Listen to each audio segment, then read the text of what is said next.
When it comes to moral degradation and its global epicenter, the degenerate trash city of Los Angeles, nothing surprises me anymore. But this We Spa farce has plumbed new depths of debasement. A video that went viral on Twitter showed a customer at We Spa complaining about a man exposing his genitals to women and little girls in the female area of the spa. The staff at We Spa responded by defending the individual's right to do this, claiming it was an expression of his sexual orientation.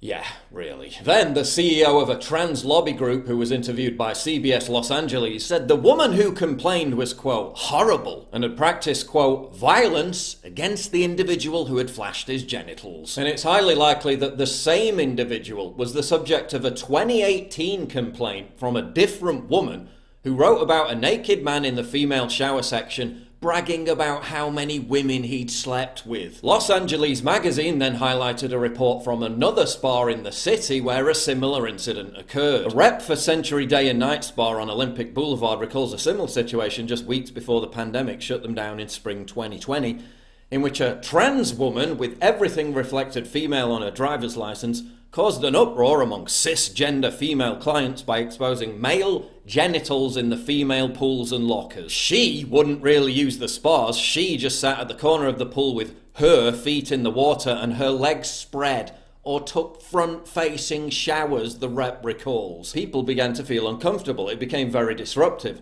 When the spa finally confronted her, she was adamant that the spa should attempt to normalise young girls and women viewing male genitalia. And today we learned about another incident at We Spa that occurred in January 2020, where a person with a beard and a penis got into a hot tub naked with a woman's 6-year-old daughter. So to be clear, these individuals aren't just trans people minding their own business. They're perverts in the women's section, openly provoking people and deliberately exposing themselves to kids and getting away with it by hiding behind the false claim of trans identity. So dangerous bigots who oppose the idea of children being exposed to male genitalia responded by organising a protest outside We Spa on Saturday. And guess who showed up to counter-protest?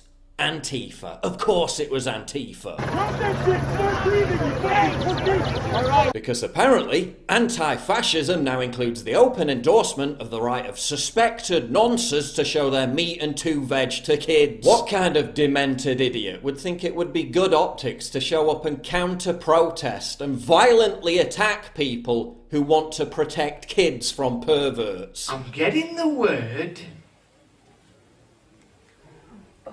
nonce. Remember back in 2017 when Antifa members were photographed carrying a sign that said, "No pedo bashing"? Remember how the media claimed it was all staged? Oh, Antifa would never support pedophilia. Really?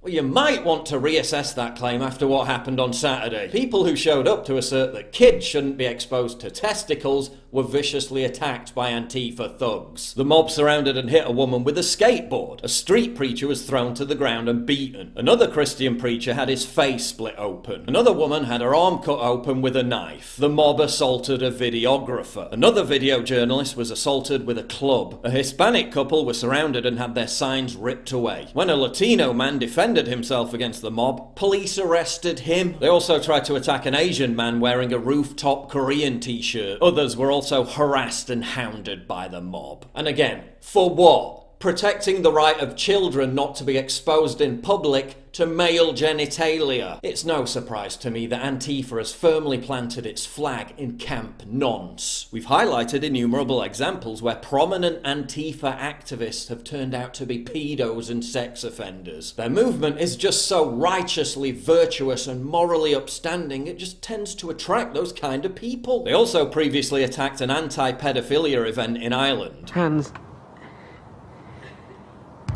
are we the baddies? And let's not forget, the media is so beholden to defending Antifa and apologising for their rampant violent criminality that they go so far as to claim that the entire movement doesn't exist. Remember, this is the same media that puts Antifa on a par with the Allied troops who stormed Normandy, running towards machine gun fire over mine-riddled beaches to fight Hitler's fascist war machine, versus beating up a bunch of people who don't want their little girls to see some blokes schlong in the shower. Yeah, one of these things is not like the others. Let it forever be recorded in history that Antifa supports the right of biological males to show their genitalia to children. That's what they stand for. That's who they are. So when it comes to a historical judgment on who was on the right side of history, I'm fairly confident in asserting that it won't be them.